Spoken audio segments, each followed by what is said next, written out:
नमस्कार दोस्तों, आज मैं आपको बताने जा रहा हूँ दान की महिमा। एक भिखारी सुबह सुबह भीख मांगने निकला। चलते समय उसे अपनी झोली में जौ के मुट्ठी भर दाने डाल दिए।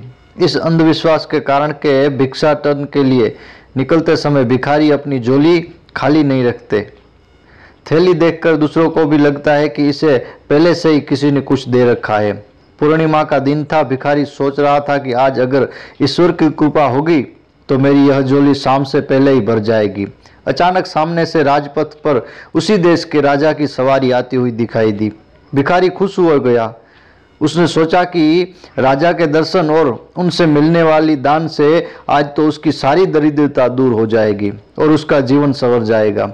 जैसे जैसे राजा की सवारी निकट आती गई, भिखारी की कल्पना और उत्तेजना बढ़ती गई। जैसे ही राजा का रथ भिखारी के निकट आया, राजा ने अपना रथ रुकवाया और उतरकर उसके निकट पहुंचे।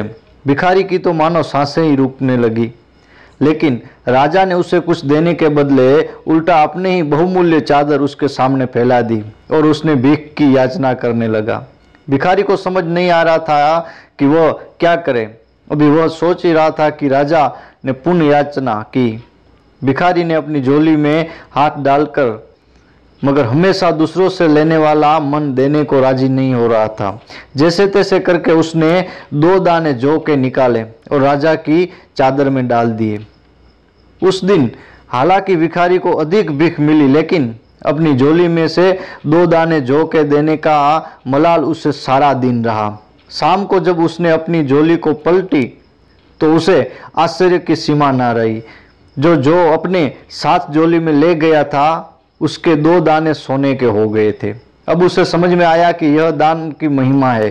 कारण यही हुआ, वह पछताया कि काश उस समय उसने राजा को और अधिक जौ के दाने दे देते, लेकिन नहीं दे सका क्योंकि उसकी देने की आदत जो नहीं थी। मित्रों, इस बात के पीछे शिक्षा यह मिलती है कि देने से कोई चीज कभी घटती नहीं। लेने वाले से देने वाला बड़ा होता है। अंधेरे में छाया, बुढ़ापे में काया और अंत में समय में माया किसी का साथ नहीं देती। नमस्कार।